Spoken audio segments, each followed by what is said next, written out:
Next, we're going to tackle the Nords, the Norse mythology, the Nordic peoples, the Vikings, as, you know, that's their occupation at least. The Nords have two figures that are similar to Christ in a sense, but they have different aspects to them in their stories. These two figures would be Odin and Balder. Balder is actually Odin's son, and Odin, of course, is the All-Father. Odin is the wise old sage. He has 3 wells that he visits during his patronage into becoming the All-Father, being the All-Father. And in one of these wells, specifically the well of Mimir, he loses one of his eyes, and of course this is in relation to him awakening his third eye within the brain, the pineal gland. This is why Odin only has one eye. It's to signify that he is illuminated and enlightened through his one eye that he has. It's the same with Horus losing his one eye from Egyptian mythology. It's also interesting to note that a lot of the time when Odin is described, particularly, you know, the whole eye situation, he's not described as being one-eyed, he's described as missing an eye, and it's very particular, and the words are chosen in a particular way for a reason. So it's just a little kind of, I think, cheeky nod to, as Matt saying, they're either hinting that he still has the capability of both eyes, they're hinting that his eyes have become single. So either way you look at it, it's all a reference to illumination and enlightenment. And in fact, when he visited Mimir's well, he still has to drink from it every day, but the original time he willingly gave up his eye.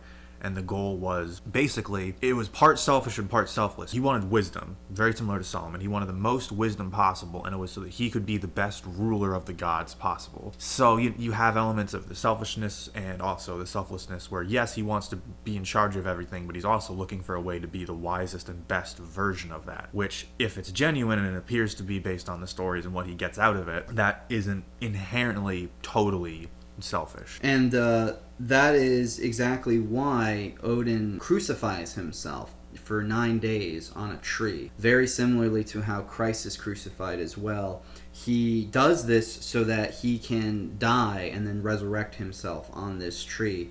And when he resurrects himself, this is actually where he gains the majority of his magics to be able to heal others and do amazing things. This is where he hangs himself from what's believed to be the world tree. And he sacrifices himself to himself. That's how the story goes. A sacrifice of myself to myself. And he actually stabs himself in the side, which definitely appears to be either a reference, a reflection, or don't know who borrowed it first, but it's definitely a reflective of the spear of Longinus into the side of Christ. Mm-hmm. And he keeps the spear there for 9 days, and he basically hangs over pretty much the void of nothingness is what is implied, and he stares into the void for this entire time, and this is where he gets his magic in the form of the runes.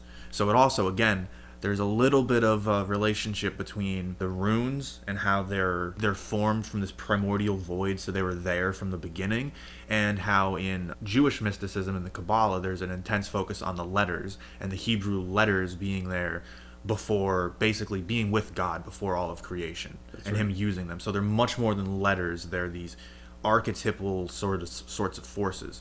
And in the Norse tradition, they have that very similar thing with the runes, and where he's gazing into the void of nothingness for days and days on end as he sacrifices himself to himself, which again is not inherently selfish, because that's what you do when you go through the sacred secretion process and try to better yourself. You're sacrificing the lower parts, the worst parts of yourself to God, which is in part yourself. We are all God. Your higher parts of yourself. Exactly, and that's what brings you up there, and that's what gives you the magic and the knowledge of the runes, and that's how he says that he got them, and that's a huge part of Odin's whole thing in the stories and stuff. Master of magic, wisdom, and a little bit of a tricky rogue, to be honest with you. He likes to wander around disguised as a regular person and just kind of help people out a lot of the time. So he's an interesting dude. And, that's very analogous with how a lot of people today feel as though they meet passerby strangers that have Christ consciousness within them and they change their lives. So it's probably more akin to